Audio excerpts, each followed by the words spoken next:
Other than that, I've been playing 2XKO, which is not dead. Mm-hmm. Mm-hmm. But what is dead is my skill level. Mm. I mused on this last week, and I can confirm it now. The player base is way stronger in season 1 than they were in season 0. Yeah. Way stronger. I'm approximately the same level of strength that I was last time. I have gone from comfortable Grandmaster player to Emerald. Okay. Yeah. People are just much stronger. This is the march of time. Once the starting gates are open, right? People have either learned how to get better or people have dropped off. You know, so you're seeing it's starting to thin out and separate a little bit. You know, yeah. I mean, might as well hijack this section and put it all together. But oh my god! But after the story from last week, 2XKO minus 80,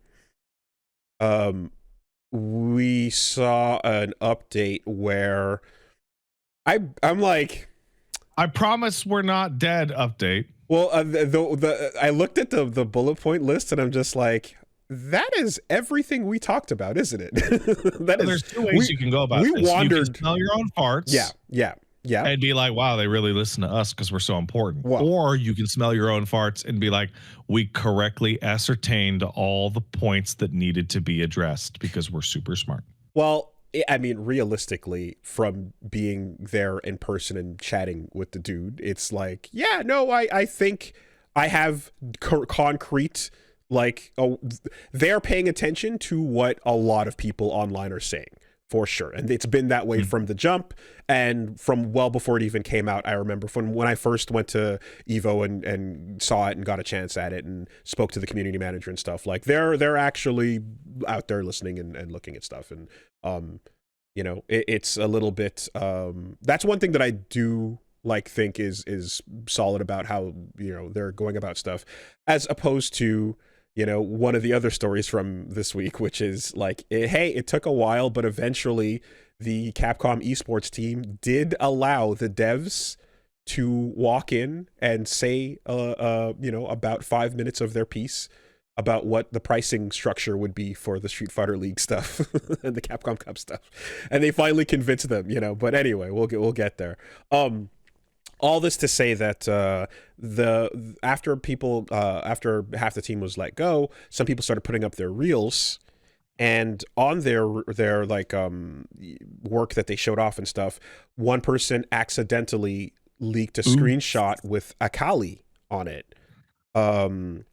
And I think the strategy of we do fake leaks to then announce characters every time, it works for these instances, because when real leaks happen, the same strategy is in place, which is, all right, the leak is out, reveal the character, right? I want to say it was less than 24 hours after somebody had it was very accidental, because it was a video of them showing the work they put into Blitzcrank, and then one of the second characters behind Blitzcrank for that one clip of the super was Akali, and it was, again, this is someone who was no longer employed. Oops. So it was actually a mistake. They then took that down afterwards, right? So this is not accidentally with quotation marks. It was a mistake the person made. But in response, the team went, yeah, hey, Akali's coming. And so is Senna. So it's really funny, because I remember talking to you about characters that should come this year into 2XKO, and I said, oh, Akali's going to definitely be there 100%. And I was saying, one of the most popular. And then I said, you know who I'd like to see? I'd like to see Senna. And I sent you a fucking photo of Senna. Yeah, okay. And I mean, the Akali one is a no-brainer, because it's like, I've said this from the jump, but the KDA shit is like, you make money on that. You sell those costumes, you go, right? Yeah. Senna was one that, like, it works, well, because the thing is that it's a girl with a big gun, but okay, they did Caitlyn different, And here your thought is, how are you going to do a third version of it? And from that Well, clip, looks pretty different. Well, there's two things going on with Senna. Three things. One is the fact that the gun is so big that it acts as like a long range like melee weapon. Like she's got big fat normals. You can even see them in the trailer. She's got like blitz normals. The other is that her shit looks like a beam rather than a projectile. And the game has no beam other than Jinx's super. Okay. And the other one is she turns into a melee character, like Ghost type of person. Was she, or like I think I saw, like, does that turn into like a turret that she sits on in League or something to that effect? No, no, she's not that. Okay. No. Well, in any case, like that, yeah, showing that often. The only thing I knew about Akali was when the KDA music video stuff went pretty big outside the game. That's the first time I'd seen or heard about the character. And then after that, like, it's like, oh yeah, this is one of the very popular ones. Looking at her, I was like, oh, that's cool. She's like a, ninja girl and stuff. She's a Buki, man. She's a Buki. She's got the tools. She's got the thing, and she's got the opening and all that. And I'm like, that's a cool ninja girl character. And and then and then I saw the original design with the baggier pants, and I was like, oh shit, that's way cooler. So there's a reason for that. For the baggy pant thing, because nobody likes the baggy pant change. I think I saw somebody brought up an interview where they're like, flowing cloth and shit like that is a nightmare in the way that they build the engine. So like some of these things are like completely non-negotiable, like Darius's cape. But they're trying to get away from it as fast as possible because it's just a fucking pain. Well, so there was an artist who worked there that did a more accurate baggy pant model that then showed off some of their work like as fan art after the fact or so. There's a bit of a confusing timeline of it, but it seems like someone working there made a model that looked more accurate, and then that was years later, and then we can go back and see it, and like the baggy pant model does look cool, and the hair is a bit different too as well. But there's a bit of a problem here because showing off this character and people being like, hey, fix the pants and the hair a little bit would be maybe a possible reality if some of the people who worked on that character weren't fucking fired last week. That is possible. It's the one of the things I've seen mainly in response to her is like, the design change, and I was like, oh, she's fine, and then the original was like, oh no, that makes more sense. I will say 80 people is a lot more than are currently working on most fighting games that are active right now. Is that true? I definitely believe so. I think Street Fighter 6 and Tekken are comparable, but I don't think anything outside of those games. I don't know that Guilty Gear has a staff of 80 on it right now. Do you think that's like there was like a magic number where they were like, how many fucking people are working on Street Fighter right now? And then cut to that? Because like fully half the team seems like it was a what you have in this is more like pipeline game design shit, but what you'll have is phases that start up at there's a ramp up and a ramp down, and I'm sure at some point the ramp down to this number was in there, but the thought in many cases, or in many studios cases, is the ramp down means that these people are not fired, they're put onto the next project. Right. So everyone who's working worked on Strive is not currently working on Strive, but I'm sure a lot of members of that team went on to work on Tokon, right? Or that is how you would usually do it. Pre-production's done. Okay, pre-production people, move over to the next thing where you can do pre-production there. Exactly. Right. So that's how this goes. It's like there's a live team that is basically, once the game releases, the live service team ends up being like, much reduced from the development team. And then after that, there's a skeleton team when live service is not shut down, but like there's not really new content coming. They'll ramp up again sometimes, have a new piece of content to drop, and then ramp back down to just like the minimums. But that's often only possible if there's other projects to cycle those people over to, In any case, though, I am so desperate for the numbers on this fucking game, dude. I want the numbers. but they so don't fucking do bad. that. They don't do that. Yeah, no, that's why I fucking want them. Because it's not on Steam. If it was on fucking Steam, we'd know like that, no problem, right? But with that showing off with the like, hey, here's the next two characters right off the bat. And Senna is from a different. She is from the Shadow Isles. Yeah, from another location that's not. She is the first character from where Thresh and Viego and all the zombies and skeletons are from. So people talking about her stage were excited about that too, because it's like, hey, yeah, that's cool. dude, that means good things. It's a cool fucking location. And then it means Thresh is at the end of the season. Right, is what it means. Sure. If we're focusing on there, it means Thresh is the final character of this season because this stage must reference that. Yeah. Yeah. Okay. And then also they in the same thing where they addressed that part, they're like, okay, also when we're focusing on local duos couch co-op, right? That is still the weirdest part of this game's development by far.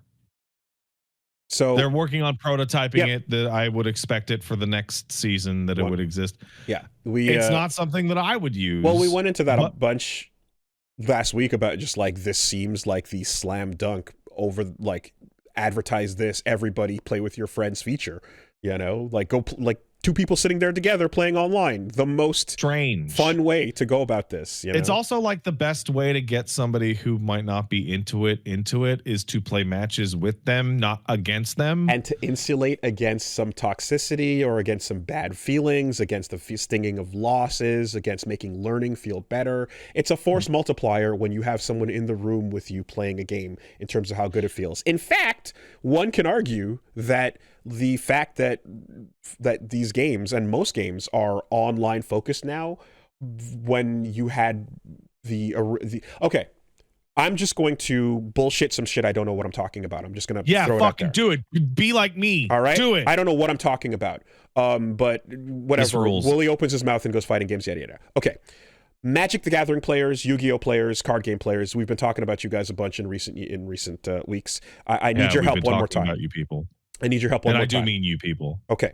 So for card game players that are avidly into it, the folks who are especially coming from the days of going out and playing against people in person, right? At events, at card shops and stuff. And you know what? We'll throw in 40K as well. We'll throw in Warhammer players, Wargaming, etc. Yeah. For games where there was an person component and then eventually an online version of the game was popular and was possible and made it easier to play more often and you know, do the game digitally.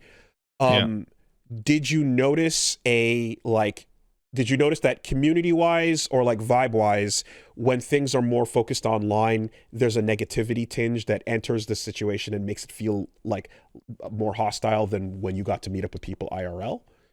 I think that's true of literally every single human interaction in the entire world. I think so too. I just wanted to jump over to an example that was a different genre to go that like, hey, you know, when you are getting into something with people in the same room, you get a much more warm version of that in a lot of cases versus when the online only introduction is what you have. Hey man, I tell you what, I've been called gay with a capital F more online than I have been at my local hobby shop. Wow. Yeah, right. I mean, yeah. Which is many versus never. Yeah. Well, I mean, it's a lot harder to ban evade in real life. You know, when you walk in and the store jingles and then everyone looks over at you and goes, "Get the fuck out of here!" You know, there's no online equivalent to closing your fist, extending your thumb to the side, crooking your eyebrow, and going, "Get a load of this fucking guy." Doesn't work online. So all this to say that something that is great about online being the, you know, when a genre goes online, it brings a lot more people in and makes it more accessible. But a downside is that you get this vibe change with it, you know? And I think that having someone on the couch to play with you does a lot to alleviate that. And that's a really cool thing that this feature can bring. So should have been there from the start. Glad to hear that they're doing it. Hey, did you catch there was a great Sajam video that came out after the podcast talking about 2XKO in kind of, but it was against the thing of like, well, fighting games can't be popular like shooters because fighting games are too hard. Okay, hold on. There's a whole secondary discussion around. I know what you're talking. Oh, there is. Okay, I'll hold on to this. I didn't see the video. But there's a lot of the discourse has been around an article that came out this week. Before that, they said, ranked is getting touched, Yasuo Echo is getting touched, and the screen tearing came up as well. Okay, can I say two things about that? I feel I'm in BC now, so I talk like this. I feel so seen and valid that I got to see in the blog post them go, Yasuo Echo still fucking crazy. If you like a match that you fought against a Yasuo Echo team that was in ranked that had screen tearing in it on console. This big circle around this Venn diagram circle has you go, wow, that was a bad experience. We're addressing this on the board right here. Yeah. It's quite rare for like a specific character or like team in a game to have me actually go, this sucks bad enough that I think it's harming the game. I would leave that to like Sagat in like Street Fighter 4. Like, this is bad for the game level shit. So I think it's wild that Echo and Yasuo have been nerfed every patch of the game's life, and I'm sitting here and going, still fucked up. It's still crazy. But like the idea that, hey, especially after last week's news, there's a very clear like, yo, you got to communicate with people and tell them what's going on, which they've always been pretty good about. So that's what they're doing there. And there's a little bit of like, Tokon is like, hey, everybody. Come check out what we got going on over here. So, hey, here's the thing. Here's the thing about like, Tokon, right? Hey, you stop that. Hey, listen, Tokon, you had the best pitch of any fighter I've ever seen, and then I played you, and now you must re-pitch me. Oh boy! Yeah, I mean, look, if we're here, we're here. You need to make the game fun to play. I read a comment that literally said, "Magic's in, the game will be peak. Fuck the FGC." Yeah. How long are you gonna play it for? Like, okay. And no, listen though, magic rules though. So the trailer they showed off was a very smartly timed hype thing where they dropped Wolverine, which everybody fucking wants. He's finally a video game Canadian. He's got his super armor. Canadian Wolverine has his armor, and he's doing his own stuff. It's a different Wolverine. So they showed off what you wanted there. Storm's and then Magik, awesome. She's been getting pushed everywhere. Shout out to Ileana. I liked her in Rivals. She was sick, and here she is. Leaning into the goth girl version of her face and look and everything like that as well. And then Danger, another one which is a deep pull of the walking incarnation of the Danger Room. That's weird. With Shi'ar technology. And I'll tell you one thing, as far as like making an anime character ass design goes, that's a glow up, because the original Danger, way less cool. Like if you just type Danger X-Men. Oh, fuck. And go look at the original design. That's god awful. No, the anime girl is a fix. The original design is that is god awful. Wow, that is a massive glow up. Holy shit. Mid-aughts, just forgettable comic design character, right? So great picks there.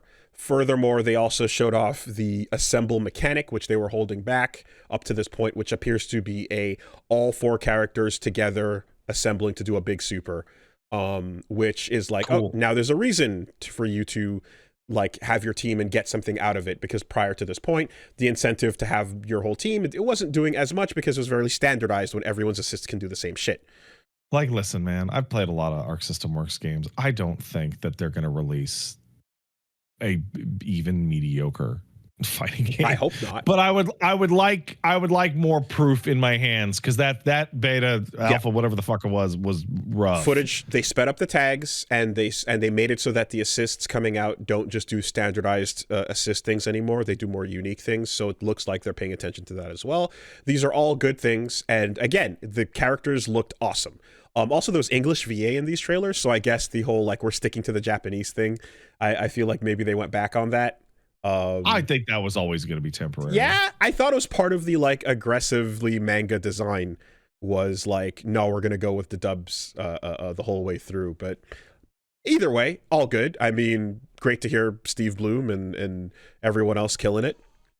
But with all these, I know you actually already said this. Yo, they got Magik in a fighting game. That's awesome, man.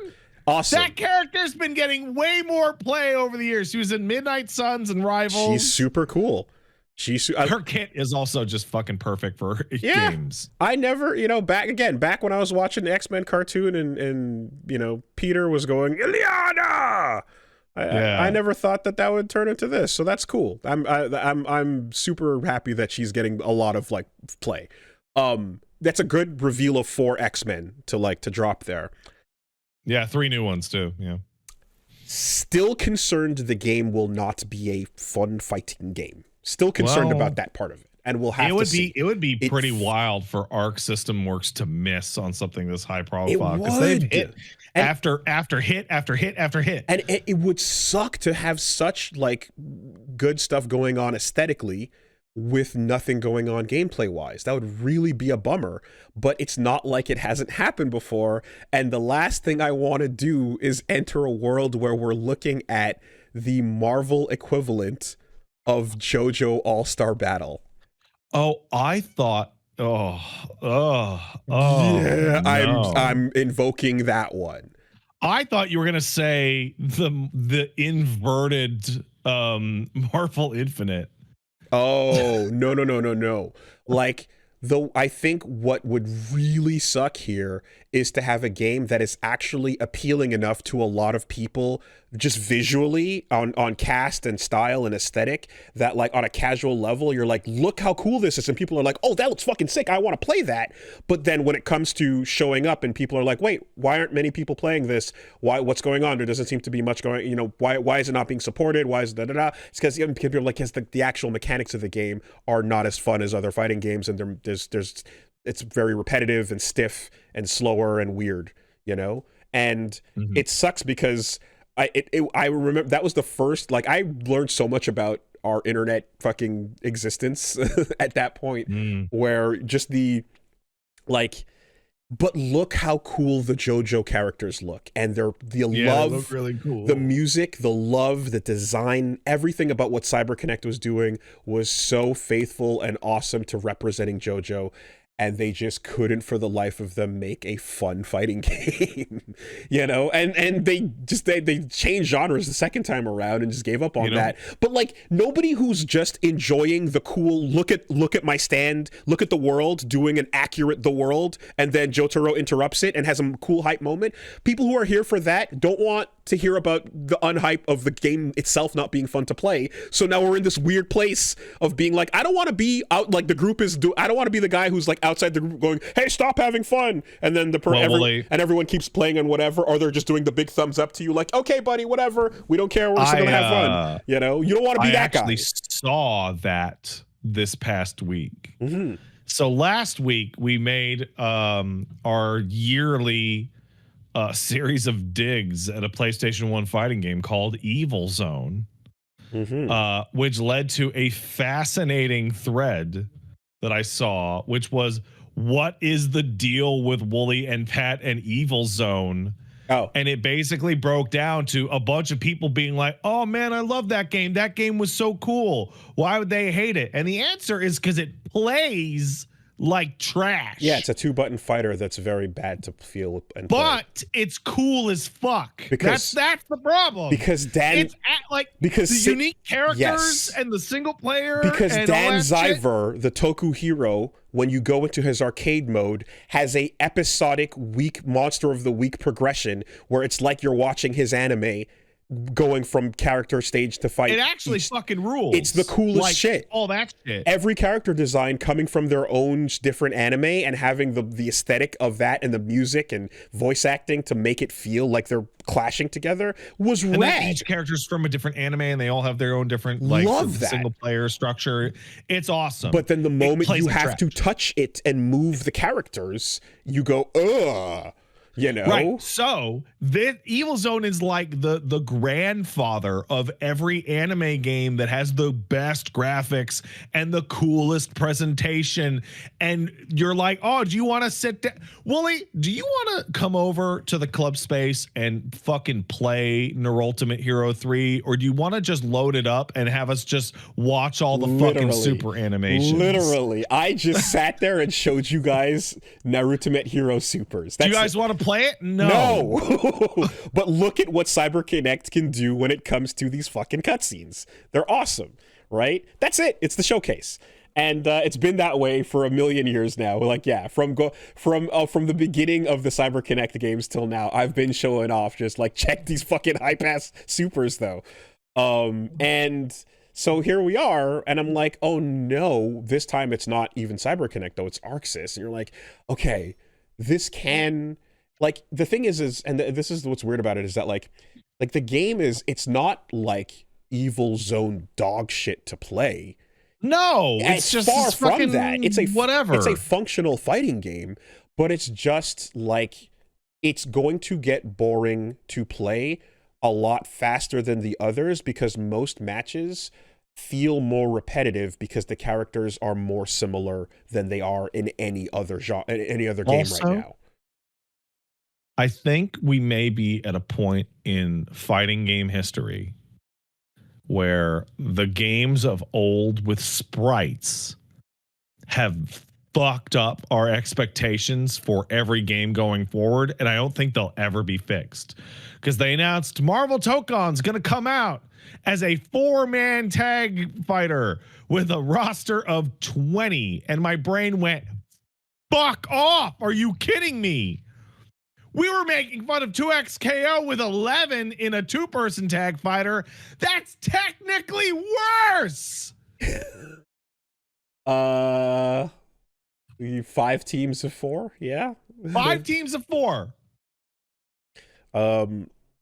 You feel the roster a lot in three character team games, right? In Skullgirls and Marvel games, etc. Anytime you're seeing these characters more often, you feel it. On 4 games, I imagine you'd feel it more unless the people you're fighting are not picking those characters and sticking with their main the whole way through. It's strange. I don't know, man. What is this game might sidestep that if people don't switch off of their mains. You know, I don't know. But what I will say is that, like, I think every time Tokon made a decision that was not in service of what was fun, but it was in service of what would be different from what Capcom did, those are the bad decisions, you know? You can make, because there's a lot here where they're like, we're making a Marvel fighting game that's team-based, but we don't want this to be Marvel versus Capcom 4, so we're going to do things to try and make it more distinct. And some of those decisions, a lot of those decisions seem to be like, yeah, but making it more distinct didn't necessarily mean that you made it more fun, you know? We'll see. We will see. And, you know, they're after a lot of radio silence, they're coming out and showing off, you know, a pretty high drop of characters, and I think they're going to show. I think the roster is going to be like whoever's in those 20. Looks like they're. It's going to be a solid roster. Pick. Looks like. I just think it should be more than that. 120% larger. Mm-hmm. Yeah, I think it should be larger than that. I think. But all this to say that I don't know how drastic game design can change at this point in time. The tweaks that it needs to like make it feel less repetitive will help a lot, but I will say that like by still its standards, and it has a long way to go to feel like, I don't know, as active as Marvel and 2XKO do, which are really solid examples, I'd say, of like, you know, fast-paced fun fighters in that way.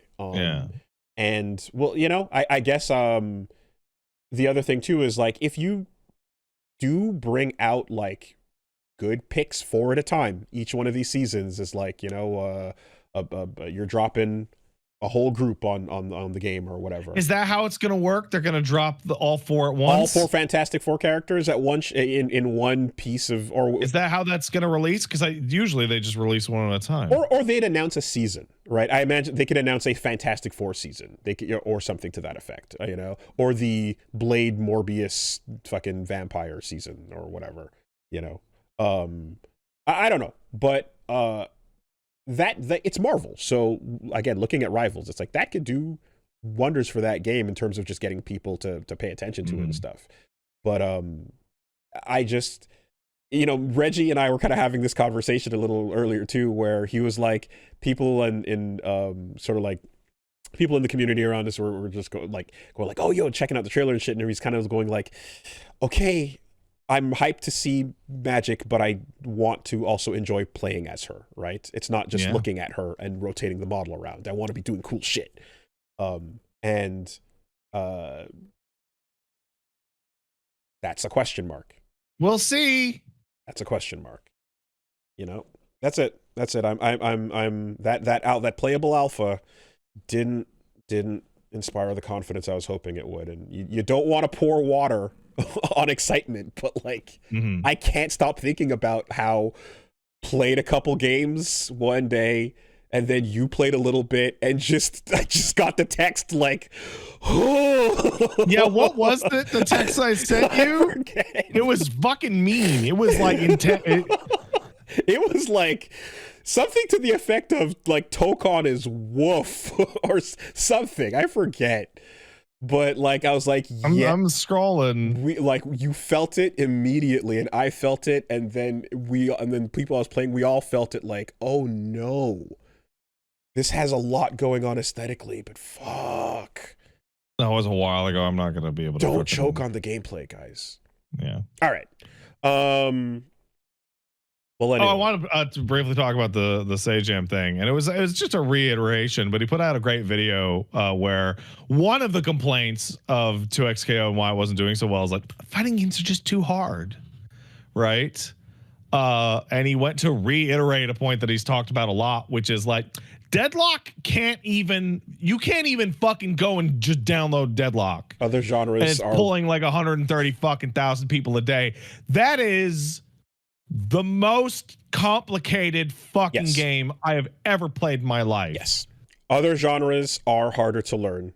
But that's not... That game in particular is like fucked. But that's not... But ultimately... And the thing is, and as much as we can like point that out or whatever, it doesn't change feelings, perception, and overall the issues, to which there was an article that went around this week that has been making the rounds called "Fighting Games Have a Product Design Problem."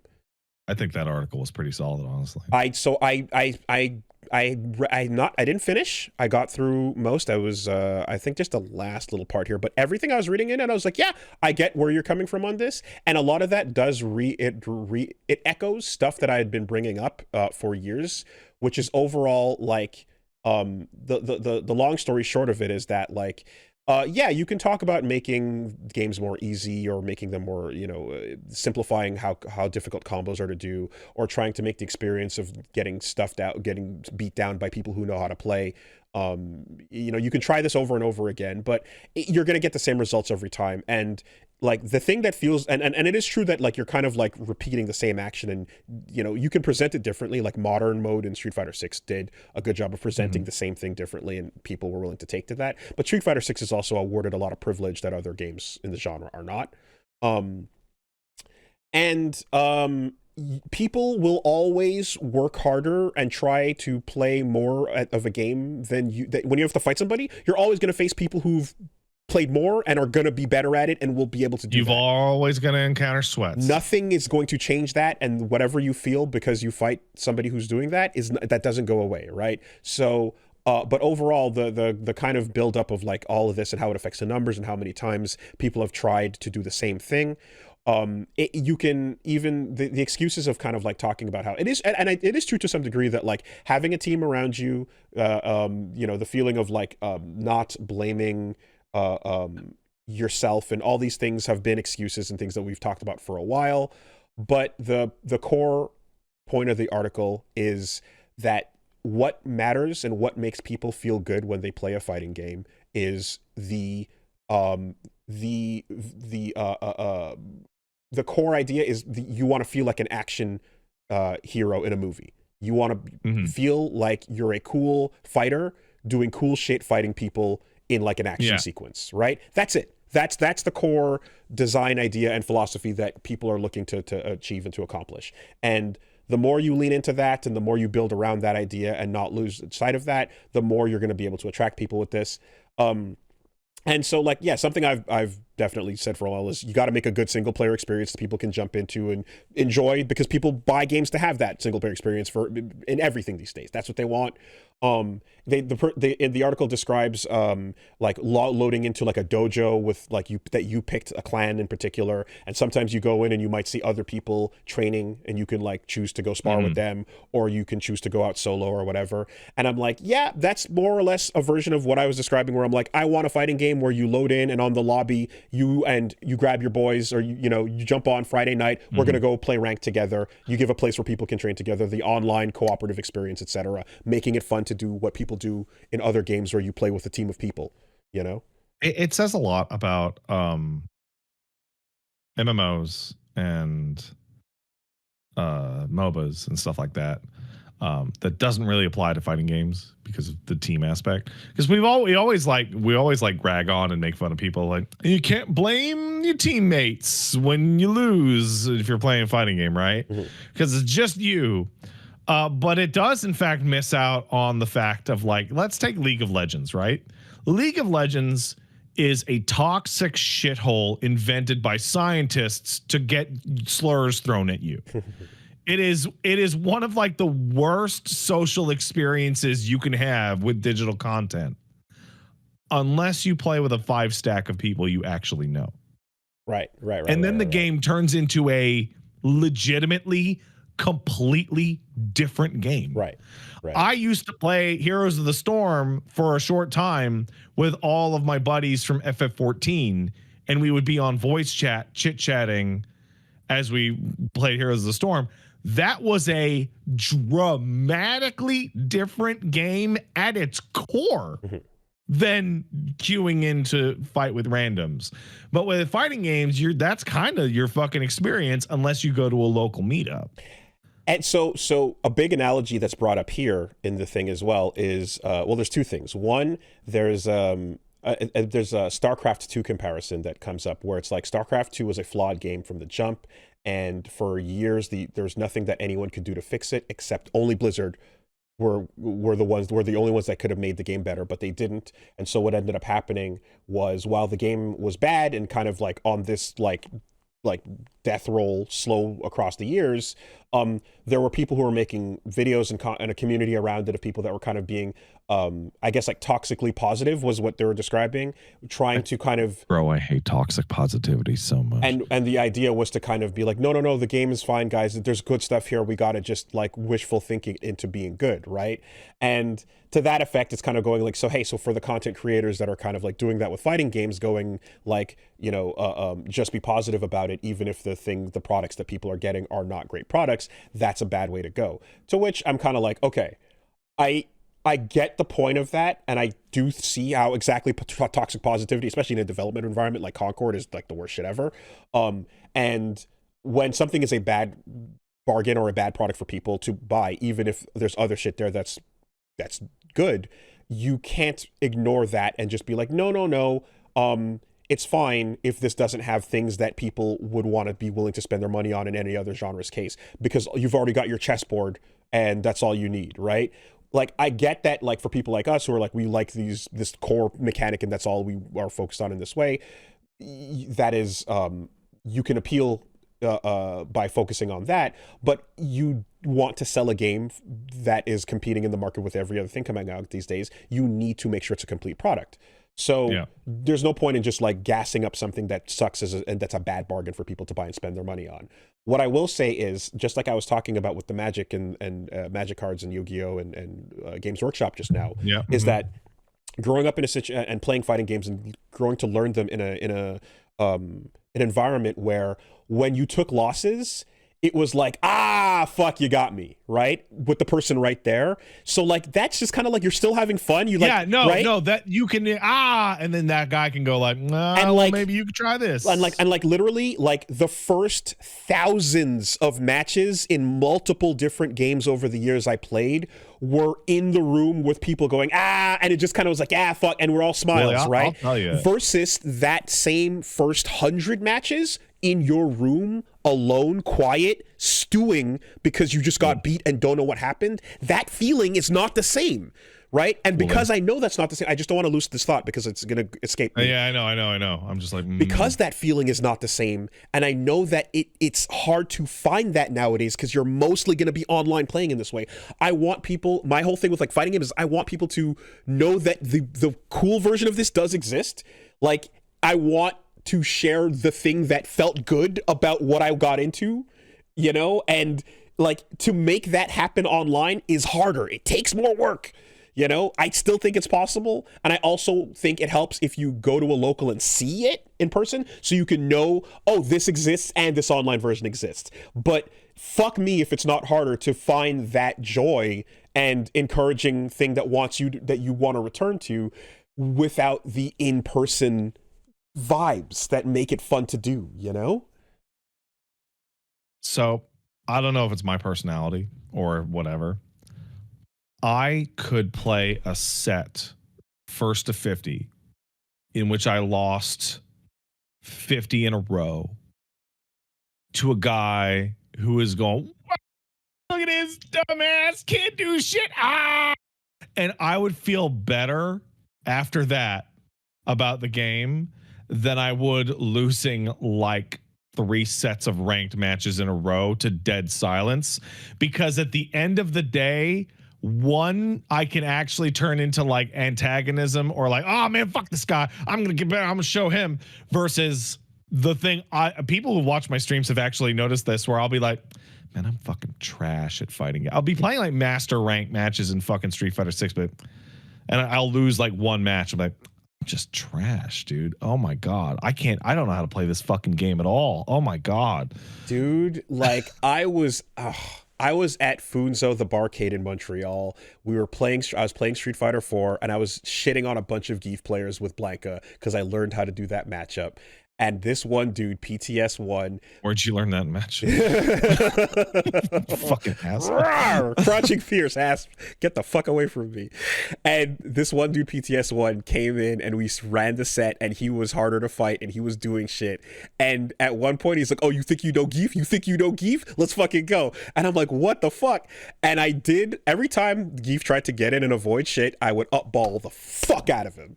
And he jumped and I upballed at him, and in midair he did the Ultra 2 where he does the fucking Siberian Blizzard. He catches air S-speed air super to catch the upball and gets up and goes, where are you jumping? You know? And I lost my shit. I had to go get a beer. I'm like, oh! And everyone was like, it was just this moment that would tilt you for the rest of the night was the highlight of that night.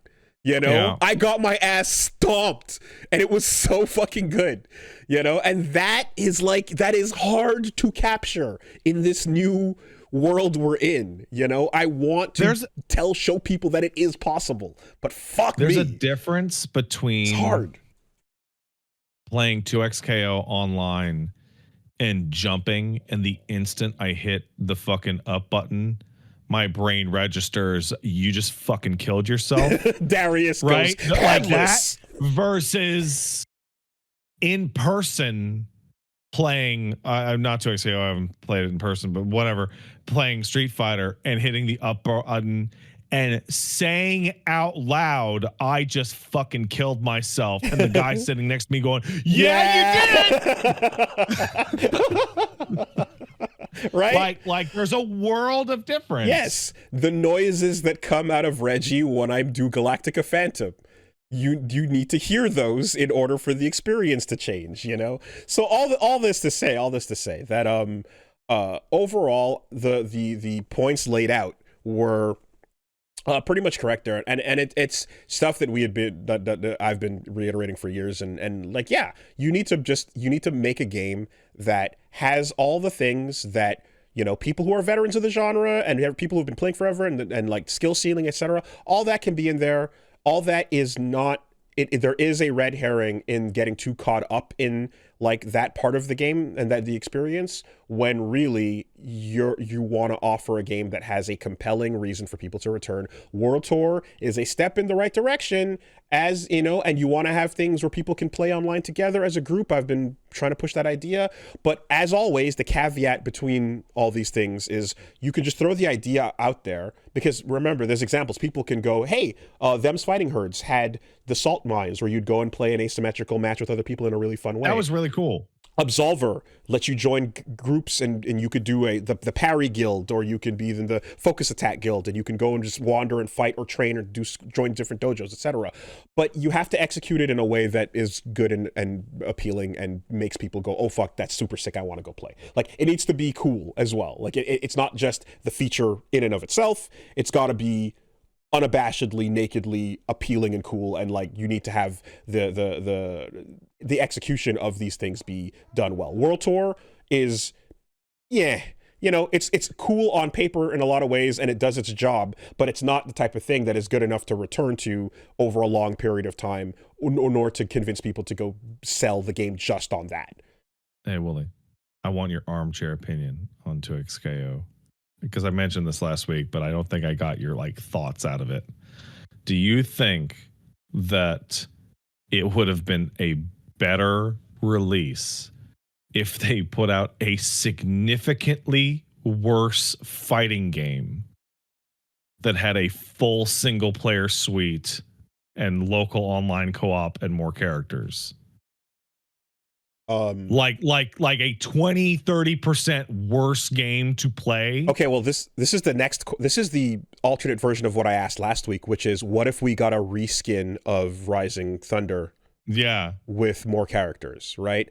Yeah, what would that be? And I'm like, yeah, that'd be fine. Would it make more money? It potentially, but in terms of the longevity of the thing, like, I don't think it would have the legs if it just existed as a more or less kind of mediocre fighter, even with I don't know if that would have the legs, even like if it just existed as a mediocre fighter that had the characters in it that people like. You know what I actually really want to see? And Tokon might answer this question. You know what I want to see more than even money numbers for 2XKO? Mm-hmm.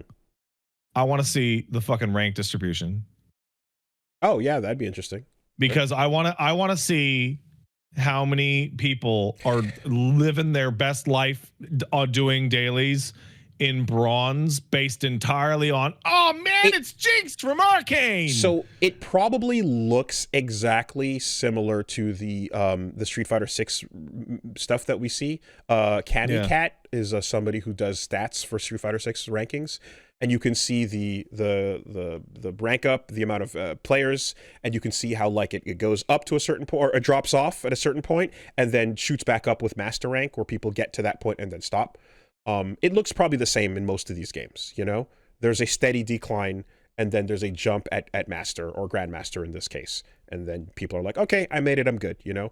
And I think that's also an important thing to do, is to create a, like, because the journey through ranked to get to that master with a stopping point for people, even you know, if you care to get to that point, it's nice because in a game where going through ranked is the only real progression thing there is to do, you've created a goal, but that is still a replacement for what could be a really solid single player experience that onboards you and teaches you how to get better at playing against other people, right?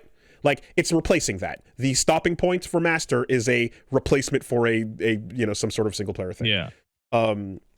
But yeah, anyway, that was kind of the gist of what I kind of saw. And admittedly, I need to go continue and get to the rest of it. But it was kind of interesting to see, like, aspects of the discussion where, they're looking at different perspectives that were repeated over the years, like, no team equals no excuses, or no RNG is too brutal to the ego. Fighting games are a doomed genre, like RTS and arena shooters. Hard games can't be popular anymore, et cetera, et cetera, et cetera. Hard games can't be popular is the craziest one. I mean, go play Counter-Strike. Get fucking washed in fucking Counter-Strike, man. No, there is a very clear phenomenon, which is hard games that have a crowd of people partying in the room next door. People that are not as good want to go, what's going on in that room? I want to know. Yeah. Right? FOMO applies, and they go, I want to get good. I want to enjoy what other... Dark Souls is literally that. Yeah. At the end of the day, a lot of it is that popularity breeds more popularity. Yeah. And if the popular thing is the hard thing, and people can, see how to rise to the occasion, then they will. There's a pathway to it, and you see people doing that, and definitely in other genres and other games for sure.